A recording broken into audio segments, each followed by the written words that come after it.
Just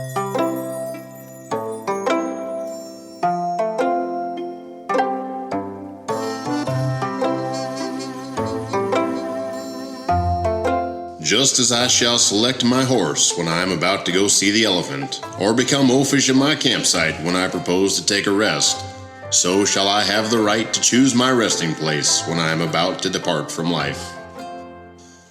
With early fall past, the skies had been low and gray these past few days. We had been driving our herd along the western trail from South Texas, taking us 2 months until we arrived at Sawlog Creek. We were very glad to reach the end of our journey. There's a military road here leading in the direction of Fort Larned. Just southwest of our temporary camp is Dodge City. Sawlog Creek is a sacred place that transcends everyday concerns, casting them into a timelessness of a creek and its surrounding trees. About our feet are only the brown remains of fallen leaves. The nearby creek bed has created a shelter of growth over time into a batched oasis of trees among the flat plains. A perfect resting place with plenty of water after a long ride on the trail. When the cattle turned loose to range over the flat plains, it was my job to make circuit around the range twice a day. Rebel Jack, who rode with me, was to turn the cattle back that were inclined to wander beyond the bounds. The country was full of game, so we carried our guns and had a great deal of sport mixed with rough living and hard riding. The autumn days waned toward the inevitable colder weather ahead, each nightfall coming sooner than the one before. We were late in the season, and most of the cattle drives had come to the end, and with any luck we could find a buyer for the herd. The trail boss, Quincy, wanted to graze cattle on the land for a few days before we took the herd into Dodge. Jim Quincy, along with Texas Jack, had gone ahead into Dodge to find some buyers on the afternoon we saw a rider approach our camp.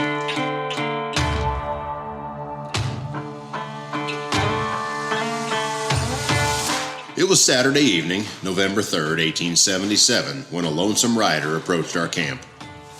We'd been in the area for about a week. Bentley had just come up from the creek to help me tend the horses, also spotted a rider. "Hey, Bentley," I shouted. "Would you stop barking at a knot and bring me my gun belt? I see a rider coming and I can't tell if he's friendly." "I see him too. He's riding a pacing horse," Bentley shouted. Bentley picked up his pace, retrieved my gun belt from the chuck wagon, and stood next to me when the rider entered our camp. I watched the rider dismount his horse. He seemed eager to have a conversation with our trail boss. He approached our chuck wagon holding the reins with one hand, while his other kept close proximity to his holstered revolver. "Howdy, boys. Can anyone here tell me who's in charge of this outfit?" he asked. Each man in camp had come in for evening dinner and watched cautiously as the man took the liberty to tie his horse to a string line made between two trees. "My name's Bob Shaw, and I'm looking for a man by the name of Dick Moore. He's known around these parts as Texas Dick," he said. "What business do you have with Texas Dick?" I asked. "Well, he's a good friend of mine. Last summer, Moore and I drove a herd of cattle from San Antonio up this way." Bob Shaw looked down, paused a second, and kicked the ground. "Some of my friends in town said he had a herd of cattle out this direction, so I thought I'd pay him a visit." "Well, he's not here," I said. "But you're welcome to stay for dinner. We have made up a good pot of beans, and Joe over there shot a deer this morning. Why don't you grab up a plate and settle in for a meal and campfire chat?" We all moved in the direction of the chuck wagon. Bob Shaw moved his way to the front before our bean master lowered the swinging leg attached to the chuck box. The box held 10 plates, cups, spoons, knives, and forks. Bob and the rest of the boys helped themselves to the eating utensils, filled their plates, and settled in around the campfire. Each man was hungry, and it took some time to strike up a conversation. I watched Shaw with interest as he continued to look up. He took a few glances at a large overhanging branch, the same tree branch of the oak tree where I rested. Shaw broke the silence of the men eating. "You men picked a very peculiar place to make your fire," said Bob. I was a bit troubled by Shaw's boldness about our camp. In my mind, he was just a blatherskite. He first took the liberty to tie off his horse, and now he was making comments about the layout of our campsite. I suspect he might just be trying to slum guzzle us. I set my half-filled tin plate of a meal on a nearby rock, which held the fire pit in place. I didn't want my eating to interfere with what Shaw had to say. I sent him a harsh look and waited for him to speak. "Well, I hope you don't take offense by my comment about your camp layout," said Shaw. "I just want to point out that an innocent man was lynched on the very branch overhanging your head." Shaw pointed upward to a thick oak branch. "Yep, he was hanged by mistake." The men sitting around the campfire froze with curiosity. I could tell they wanted to know more about Shaw's story. The excitement of knowing Shaw's story about the hanging wired the boys like they were on a fast horse hanging onto its manes. I, on the other hand, felt like my brain was on fast forward and there was no off switch. I noticed each breath Shaw took, the moisture from his lungs rising like thick plumes with each exhale. "Go on," I said, "tell your story." Shaw stuffed his mouth with a spoonful of beans and muffled out the words. It was back a few years when I first told this story. The story, well circulated in Dodge, happened in early April 1876. A gang of horse thieves, one going by the name of John Cole, stole 8 horses. This thievery happened about 300 miles from here over at Wellington. Bob paused, reached over to his tin cup, took a large gulp, and continued. After the gang of thieves seized some prize horses from some local settlers in Sumner County, they rode hard to Dodge City to dispose of the booty. Before reaching Dodge, the gang split up. Cole and another man took to Offerly, sold their stock, split the profits, and then separated, each taking a different route. Cole went north and ended up here at Sawlog Creek. Bob hesitated, looked around the campsite, and took in another large spoonful of his meal. It was here at Sawlog Creek a man by the name of Callahan was encamped. Callahan, a minister's son, was engaged in picking up buffalo bones and hauling them to the railroad where he commanded a fair price. Being a frontiersman's camp and notably open to everyone, Cole took advantage and rested in the shade near this here creek, explained Bob. What John Cole did not know while he rested under the shade of this here tree is that a body of vigilantes had followed a hot trail into Dodge City. Callahan, on the other hand, by his good nature, had accepted the company of a horse thief in his camp. Bob looked over to the evening blaze of the fire, spit, shook his head while the fire sizzled. The vigilantes recovered some of stolen horses in Dodge. They asked for the buyer who sold them the horses. The buyer said it was a man from Offerly. The vigilantes spurned their horses and rode hard to the small village of Offerly. They met with the man who had sold the horses in Dodge. The man in Offerly told the vigilantes there were 2 men who had sold him the horses, and one of them rode in the direction of Sawlog Creek. It didn't take long for the vigilantes to overtake this place at Sawlog.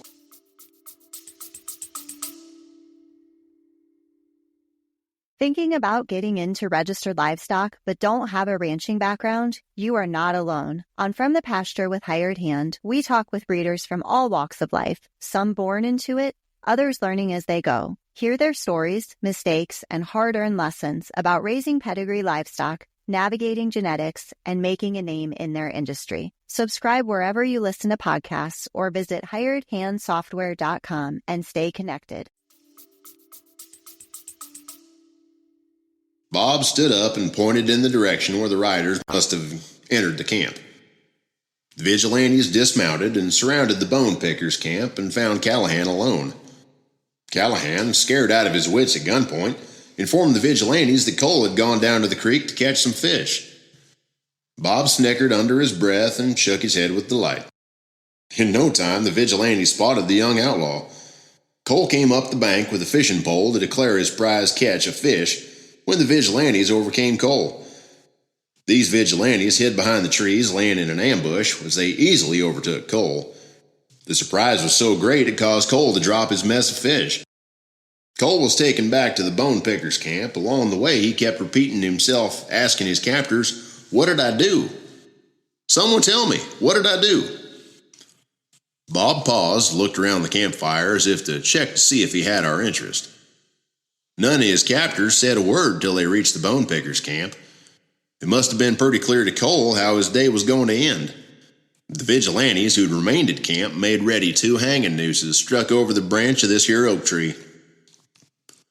Shaw gave a pause and a deep breath, pointed up to the tree branch hanging over my head, sighed, and continued on with his story.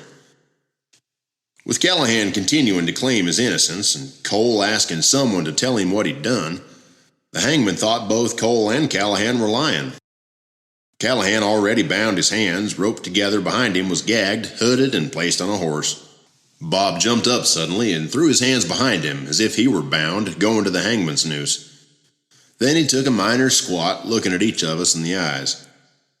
I could see the devil's glow in his eyes, almost to enjoyment, as he continued his story. Cole, I was told, did not go easy. He kicked and cussed at his captors until one of them hit him over the head with the back end of a Navy Colt revolver.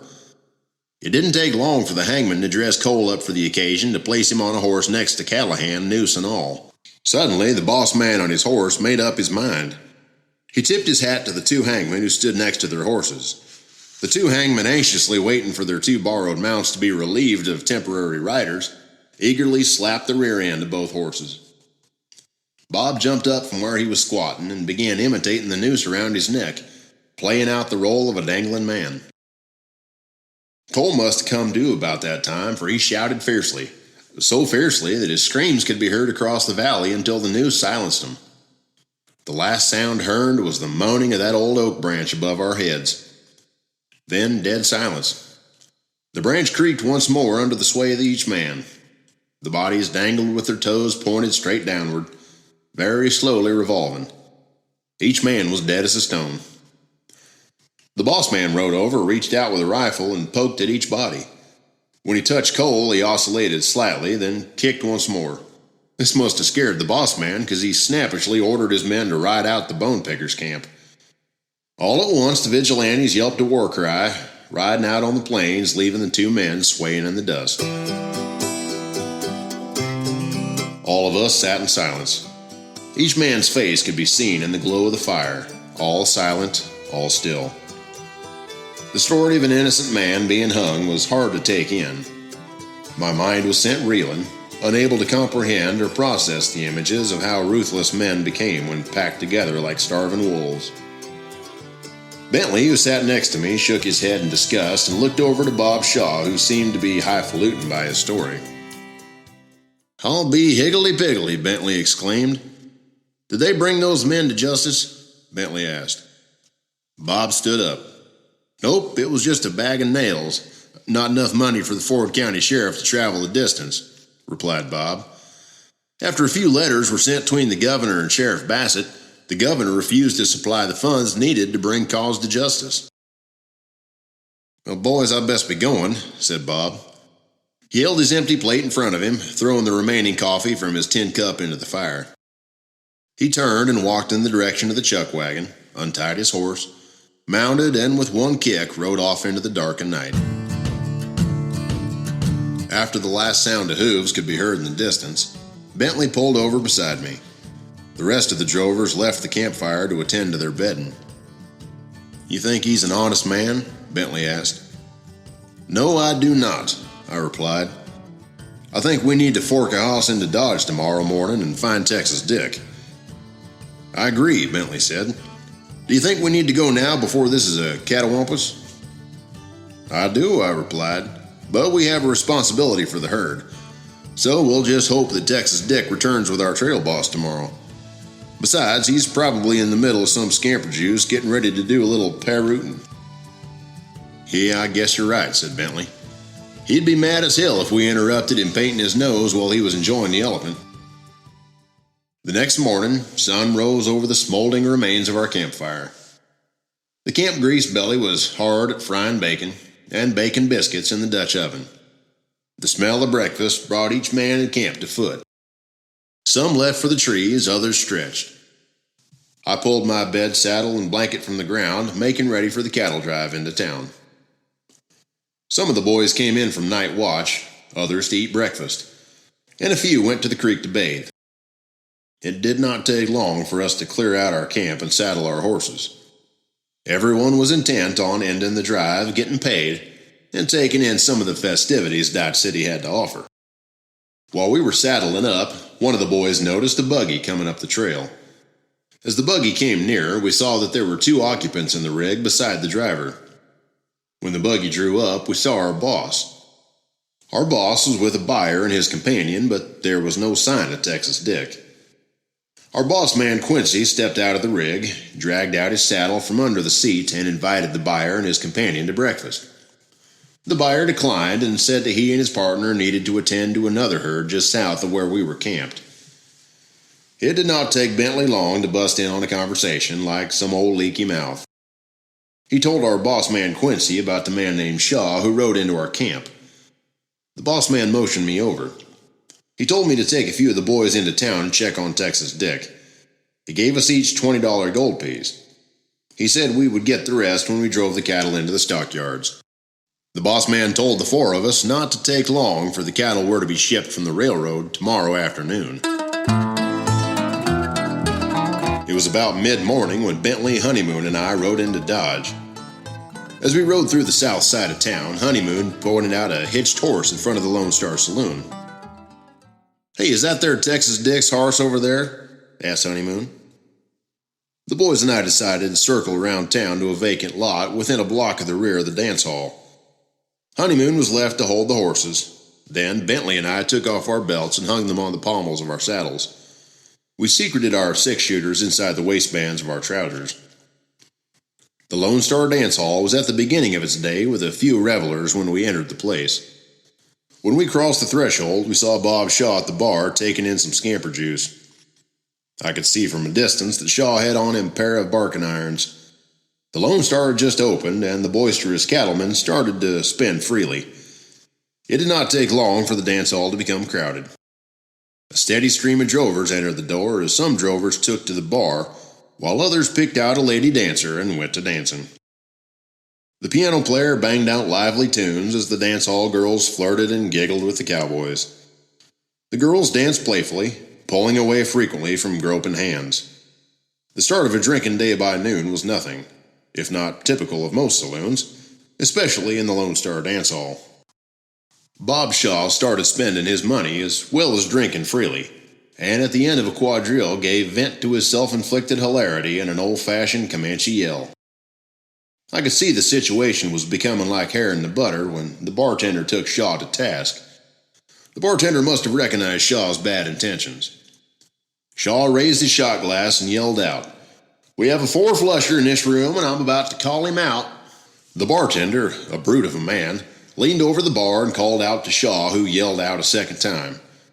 "Hey, you cowboy, keep the nose down," shouted the bartender. "If you're looking to crawl somebody's hump this afternoon, this ain't the place to do it." Shaw responded to the bartender by telling the bartender to shut his big bazoo and shoved off his black-eyed Susan, pointing it directly at the bartender's head. The bartender scampered out the door. I could hear him in the distance yelling for the marshal. I looked over on the dance floor and saw Texas Dick trying to make a mash on a red-headed girl. So I decided to get a wiggle on the situation and joined in on the set. I moved out on the dance floor and picked out a red-headed, freckled girl. I took one big square dance swing with my new freckled friend and pulled up next to Texas Dick. I told him he should take care, for a man by the name of Shaw may be on the shoot. At the conclusion of the dance, Bob Shaw grabbed Texas Dick by his shoulder from behind and yanked him away from the red-headed girl. The music stopped. All who stood close to the situation froze. I reached inside my shirt and placed my hand on my barking iron. I could see the fires of fury and hatred smoldering in Shaw's small, narrowed eyes. I could tell by his posture he was weighing the pros and cons of the various and creative means available to him to extract his revenge. "You might be a big man in Texas, you 4-flusher of a thieving bastard," Shaw shouted, "but the name Texas Dick don't mean shit to me or Kansas."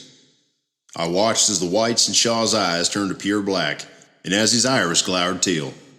Texas Dick reached out his left arm, motioning me to pull back. I could see the symbols, lines, and dots formed in Shaw's iris. The figure in Shaw's eyes was Texas Dick. Shaw's eyes widened.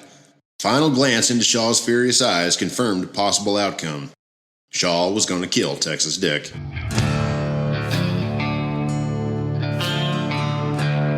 When Ed Masterson entered the door, He saw Shaw pull his barking iron and a hogshead of blood in his eye, ready to relieve Texas Dick of his existence. "The jig is up, Texas Dick," yelled Shaw. "I'm going to send your flannel mouth into a world where hard cases like you can meet the devil." Ed Masterson stepped up in the direction of Ed Shaw and Texas Dick. "Give me the gun, Shaw," Ed said. "You're drunk. You don't really want to do this," he added, walking toward Shaw as he spoke. "This son of a bitch stole $40 from me. He's a thief and card cheat, and he's going to pay for it," Shaw said.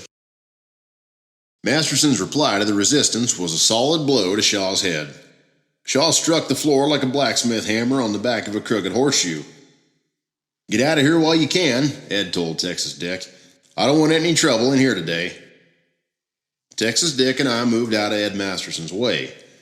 We started to back out the door when the downed mudstill of a man named Shaw came to and fired his revolver in the direction of Ed Masterson. The bullet spat out of Shaw's barrel. Shaw's first shot hit Masterson in the ribs.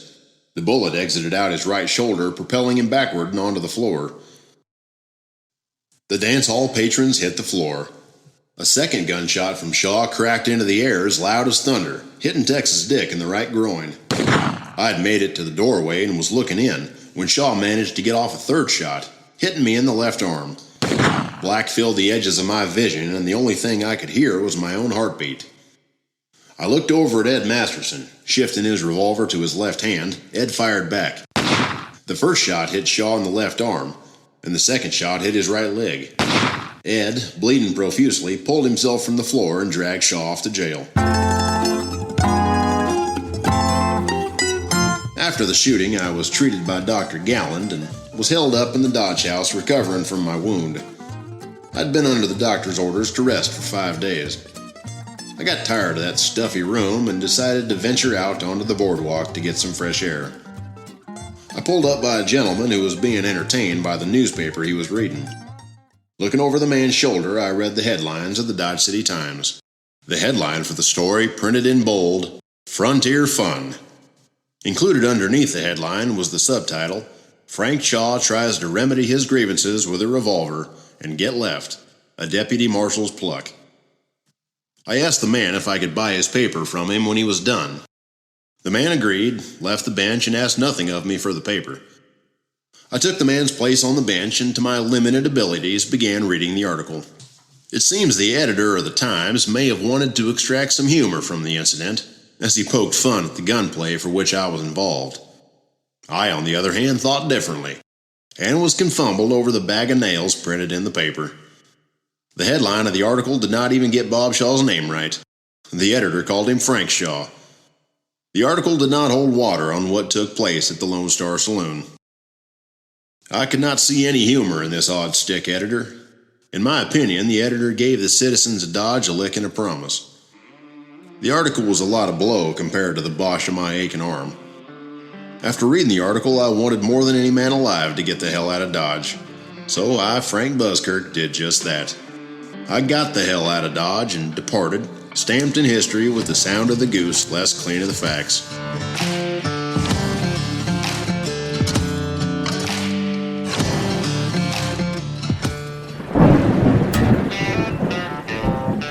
That's it for now. We have some thrilling news to share. Wild West Podcast is taking your listening experiences up a notch with the launch of exclusive content. For only $3 a month, you'll gain access to premium material packed with in-depth analysis and expert insights into the fascinating history we love to explore. Your support is vital in helping us uncover the real stories of the American West. Join us on this incredible journey. Subscribe today. Don't forget, you can catch all our episodes on popular platforms like Apple Podcast, Spotify, Amazon Music, Pandora, and at wildwestpodcast.buzzsprout.com. Plus, connect with us on Facebook at facebook.com/wildwestpodcast and dive into our YouTube channel. Get ready for an unforgettable adventure as we take you deep into the heart of the Wild West in our upcoming podcast series, all about the legendary Wyatt Earp.